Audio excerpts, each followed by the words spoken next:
In today's video, I'm gonna show you how I make turkey for Thanksgiving or Christmas or whatever holiday meals. I'm gonna share some tips and tricks. This is not an easy recipe, you know, it just isn't. But if you are the kind of person that is like, I want a challenge with food, and you volunteered to make the turkey for your holiday dinner and you don't know how to make it, well, let me show you some tips and tricks that make it easier. I've been making turkey for Thanksgiving for about 10 years now, which is crazy. I've come up with some ways to make it easier on myself along the years. The result is good. Every single year that I make it, it turns out just perfect. So let's go and actually go back in time and show you the last couple days of my life while I was preparing the turkey. It sounds a little worse than it was, but let's go back in time. Making this turkey is basically a 3-day process in a way. The first night is just seasoning. So I measure out the salt and I do about a teaspoon of salt per pound. I fill them up slightly lower. That just seems to be what works out for me. This is a 16-pound turkey, so it looks like a ton of salt in there. And then I just add some other seasonings that I like. I use some onion powder, pepper, turmeric and paprika are just for color. And then I use lemon pepper, garlic powder, Ground Savory. I don't know how easy that is to find. It just kind of gives it a little bit of like an herb taste. You could use other herbs if you preferred. And then I use some dry lemon peel, which I know is kind of hard to get. You could also just like add a little bit of lemon juice into the liquid mixture we're gonna make later instead of that, if you can't find it and you want kind of like that hint of lemon. Like I said, this turkey is 16 pounds. I'm just cutting it out. I do wash the turkey. I know that's like apparently a controversial thing, to wash the meat or not to wash the meat. Every time I do this, every year, it always grosses me out a little bit. But yeah, I just do it, get it done, cut out some of the gross parts, take off if there's like any feathers or whatever, and rinse it all off. And then I season it in the same pan that I'm going to cook it in. I just sprinkle the seasoning all over every part of it, make sure it gets inside everything, under all the wings, the legs and all that stuff, just like get it everywhere. It is so much seasoning though, like, so it's pretty easy to get it everywhere. After the turkey is seasoned overnight, I make this roasted garlic. You just have to cut the heads of the garlic so that all the cloves are exposed. You put them on some aluminum foil, salt, pepper, olive oil, and then you tent them in the aluminum foil. That's just leaving some air in there. And then you cook them at 400 for about an hour till they're nice and soft. So I just use my toaster oven for that, just to make life easier. And then you take them all out of there, out of the cloves, get all that like paper, skin, whatever it's called, off of there. I use a dull end of the knife to do this. And then you mix that garlic in with 1 stick of melted butter. This is so important, in my opinion, to make the turkey really good. This 1 stick of butter, yeah, this really helps make the turkey so good. So I kind of like chop up the garlic a little bit more and mix it in with that melted butter.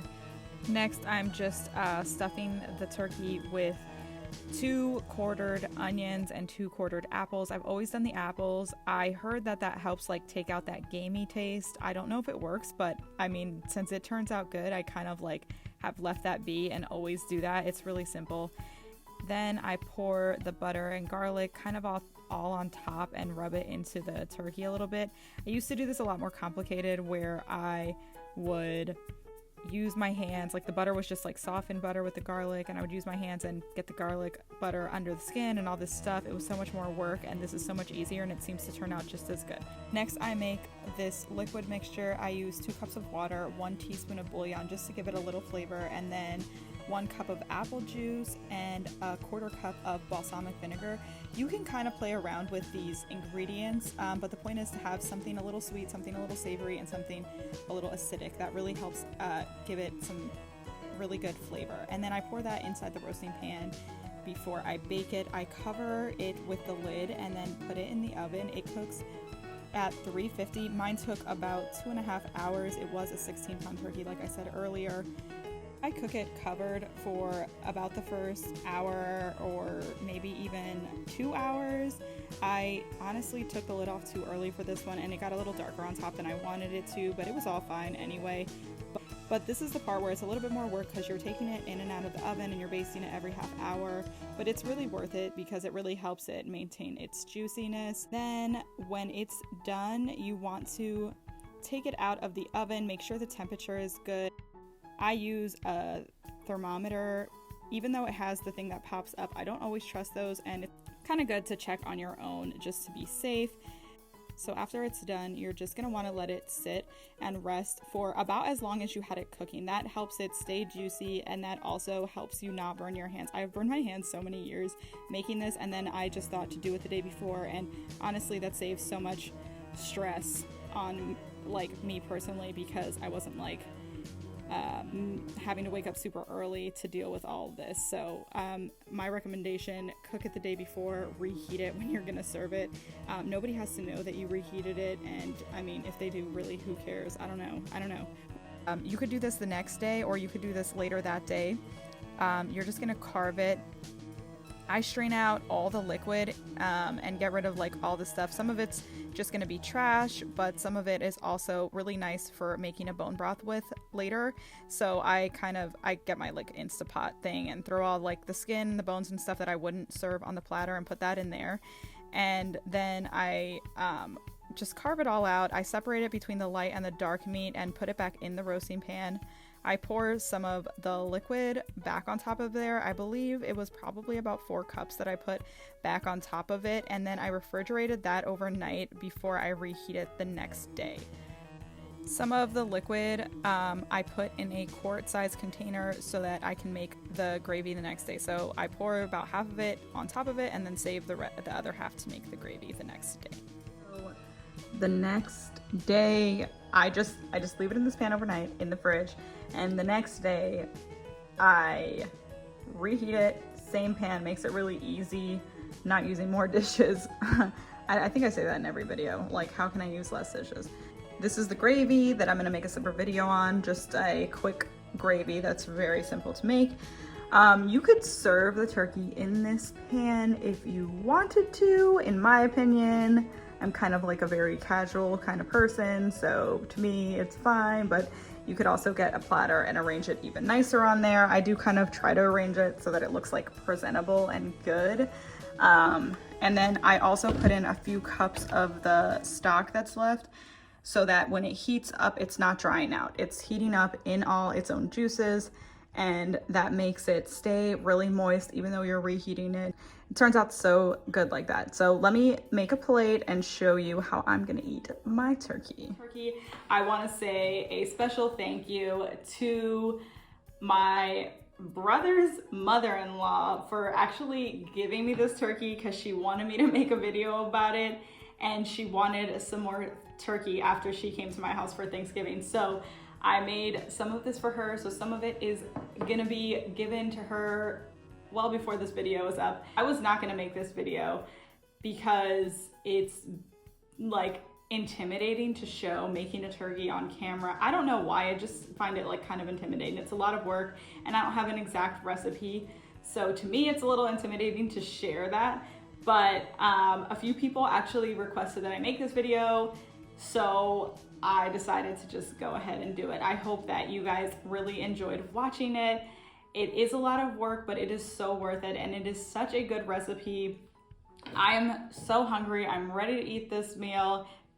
Smells like Thanksgiving all over again. I served it alongside some mashed potatoes, some kale salad. If anybody's interested in the kale salad recipe, let me know, because it is something I could do a video on. It's really simple and it's really good if you like kale salad. I guess if you don't like kale salad, you might not like it, but I'm not a huge salad person. I think it turns out really good.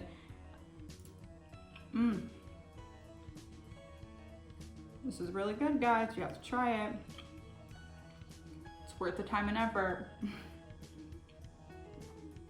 And with the gravy, cranberries and the salad, it's all so good together. Anyway, if you've ever had my turkey and you want to just share you know, what you think about it below. That's scary. What if you hated it? Oh gosh, I hope you're not watching this if you hated it. But if you've ever had it and you really enjoyed it, let everyone else who's watching this video know below that it is worth the time to make it because it is so good.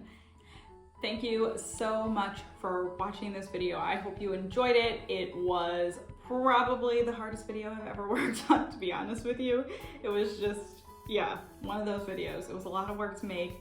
So I hope you enjoy it. I hope you try out the recipe. If you do, please let me know. Oh, that makes me so happy to hear that people try out the recipes. If you enjoy videos like this, tasting new foods, trying new recipes, and learning tried and true recipes from me, please subscribe to keep watching to see more videos like this. Thank you so much. I hope you guys have a great day wherever you are. Ah. Oh my gosh, they left on too much stuff. Yeah, I have kale in my teeth. I can feel it. Watching taste test videos, food reviews, why can I never say this? So definitely always appreciate the people that are cooking for you, because if not, they'll poison your food. Just kidding. That's gonna be a blooper.